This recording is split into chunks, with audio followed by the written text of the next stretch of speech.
নমস্কার। বদ্রীনাথে বদ্রীনাথে বদ্রীনাথের সর্দি হয় কলকাতাতে গিয়ে। আচ্ছা করে বদ্রীনাথে দিয়ে ডাক্তারি খেয়ে বলল কিছু বলই কঠিন দিল এসব কিছু চিকিৎসা। আরে আরে রামো আমার হাতে পড়লে পড়ে একটু করে দেখি দুধটা কেমন কঠিন কিনা। আসল কিংবা কি থার্মোমিটার মুখে দিয়ে সাবধানে থাকো।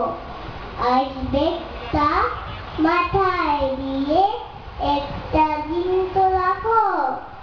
ইঞ্জেকশন দিতে হবে অক্সিজেনটা পরে তারপরে দেখবো এও থাকে কেমন করে।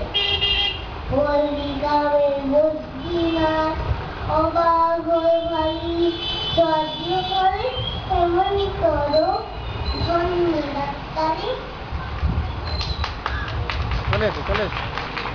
হ্যালো, এবারে প্রতিযোগী কৃপাঙ্কর পাল। পরবর্তী প্রতিযোগী সৃষ্টি সরকারকে মঞ্চের সামনে থাকার জন্য বলা হচ্ছে। মঞ্চে কৃপাঙ্কর পাল। হ্যাঁ কবির নামও কইছে না কবিতার নামও কইছে না, ঠিক আছে, কবিতা সবটা কইছি নি? কবিতা সবটা কইছে। ওয়াও বাবা কবির নাম তুমি বললে। ঠিক আছে, ঠিক আছে। কবি সুকান্ত ভট্টাচার্যের সুচিকিৎসা। বদ্রীনাথে সর্দি হলো কলকাতাতে গিয়ে। আচ্ছা করে জোলাপ নিল রসিনাটি দিয়ে ডাক্তার এসে বলল কেসে বড়ই কঠিন